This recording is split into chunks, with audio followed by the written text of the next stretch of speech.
ضروری ایک بات آپ کو یاد کروائیں گے، جس میں آج 18 مارچ ہے اور آج خان صاحب کے گھر پہ دھاوا بولا گیا، اور خان صاحب جب گئے جوڈیشل کمپلیکس، وہاں پہ شیلنگ ہوئی اسلام آباد، آپ سب کو یاد ہوگا۔ اور آج کا دن پاکستان تحریک انصاف کو کبھی نہیں بھولے گا کہ جب اس جماعت کے سب سے بڑے لیڈر پاکستان کے اور سب سے بڑی جماعت جو کہ بعد میں سنگل لارجسٹ پارٹی بن کے ابھری،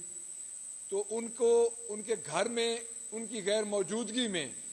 وہ عدالت میں پیش تھے اور ان کا گھر کا دروازہ توڑا گیا، اور خواتین ان کے گھر، ان کی وائف تھیں، گھریلو خاتون ہیں، بشرا بی بی وہ تھیں اور خواتین تھیں، تو ان کو ہراساں کیا گیا، ان کے گھر میں توڑ پھوڑ کی گئی، اور وہ توڑ پھوڑ جو آج سے 3 سال پہلے جو شروع ہوئی ہے، وہ توڑ پھوڑ آج دن تک جاری ہے۔ تو میں یہ سمجھتا ہوں کہ اس گورنمنٹ نے، جو ہم اس وقت کی گورنمنٹ کو بھی یہی سمجھتے ہیں کہ مسلم لیگ نون کی گورنمنٹ تھی، وہ سو کالڈ گورنمنٹ تھی، تو ہم کنڈیمڈ کرتے ہیں اس وقت کی گورنمنٹ کے اس وقت کے ایکٹ کو آج بھی، اور ہم یہ بتانا چاہتے ہیں کہ ایسے واقعات پاک بھی نہیں بھولے گی جو ظلم کی داستان پاکستان تحریک انصاف کے خلاف شروع ہوئی اور آج دن تک جاری ہے۔ اس کے بعد ہمارا یہ سیشن بلایا گیا ہے اپوزیشن کی ریکوزیشن پہ، تو آج جو میں نے ایجنڈا دیکھا ہے اس میں ہمارا لا اینڈ آرڈر اور خان صاحب کی رہائی، انفلیشن، اور جو ہماری خان صاحب سے لیڈرشپ یا سیاسی لوگوں کی خان صاحب سے ملاقات نہیں ہونے دی جا رہی، اس پہ ہم نے یہ سیشن بلایا، لیکن آج ایجنڈے پہ نہیں لایا جا رہا۔ ابھی ہم اسمبلی میں جا کے ان سے پوچھتے ہیں، چونکہ یہ ریکوزیشن پہ اسپیکر صاحب نے بلایا ہے، تو جو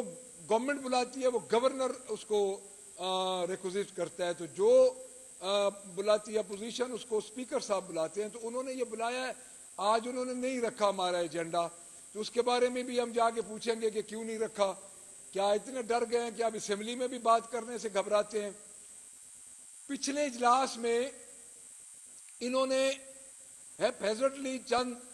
اتھارٹیز کو پاس کیا۔ ہوم ڈپارٹمنٹ کی 2 اتھارٹیز ہیں، اس کے بارے میں ہمارے جو 2 ممبر ہیں، فرق جاوید مون صاحب اور کرنل شعیب صاحب، یہ بات کریں گے کہ کس طرح انہوں نے پاس کی، اور جس طرح یہ ہر شعبہ کا گلا گھونٹنے جا رہے ہیں، جس طرح یہ لوکل گورنمنٹ بل لے کے آ رہے ہیں کچھ عرصے بعد، اور جس طرح یہ آؤٹ سورس کر رہے ہیں پنجاب کی ہیلتھ سینٹرز کو، اور ہیلتھ سینٹرز کو آؤٹ سورس کرنے کے بعد تقریباً ہزاروں جو بچے ہیں، ہزاروں جو ملازمین ہیں، وہ ٹرینڈ ملازمین ان ٹرینڈ لوگوں کے آگے آ جائیں گے، اور ہمارے ہاسپٹلز کی کارکردگی پہلے بھی اللہ ماشاء اللہ ہے، جو میو ہاسپٹل والا معاملہ آپ کے سامنے ہے، تو میں یہ سمجھتا ہوں کہ یہ گورنمنٹ اپنی عادتوں سے ہی ایکسپوز ہو رہی ہے، اور جس طرح انہوں نے یہ ہیلتھ ڈپارٹمنٹ میں آؤٹ سورس کر کے اور ان کا نام رکھ دیا مریم نواز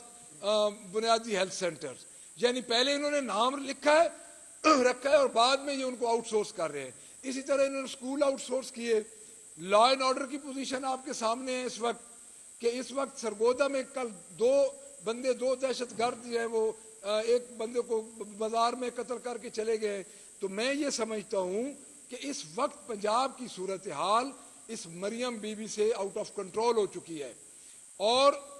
ہم لا اینڈ آرڈر پہ آج بات کرتے ہیں، کل انشاءاللہ تعالی ہم اس پہ بھی بات کریں گے، اور میں اگلی بات آپ کو یہ عرض کروں گا کہ اس وقت 35% یوٹیلائزیشن ہوئی ہے ٹوٹل بجٹ کی۔ یہ جو اشتہار 60 صفحات کے اشتہار ہیں، یہ جو انہوں نے لگائے ہوئے ہیں، تو اس وقت جو یوٹیلائزیشن ہے وہ تقریباً پورے بجٹ کی 842 ارب روپے کا جو اینول ڈیولپمنٹ پروگرام تھا، اس کی جو ہوئی ہے یوٹیلائزیشن وہ 35% ہوئی ہے۔ تو آج انشاءاللہ تعالی ہم اگر ہمارا ایجنڈے کے ہمیں اسپیکر صاحب بتائیں گے، اگر ہمارا ایجنڈا سکپ ہوتا ہے تو اس کے مطابق ہم اپنا لائے عمل بتائیں گے، اور ہوم ڈپارٹمنٹ کی جو اتھارٹیز ہیں، جو انہوں نے بڑے یہ ایک اپنی مناپلی، جس طرح یہ ایک خاندان 3 نسلوں سے ہمارے اوپر آ رہا ہے اور یہ سمجھتا ہے کہ ہم ہر چیز کو کنٹرول کریں، یہ انہوں نے اس طریقے سے اتھارٹیز بنائی ہیں۔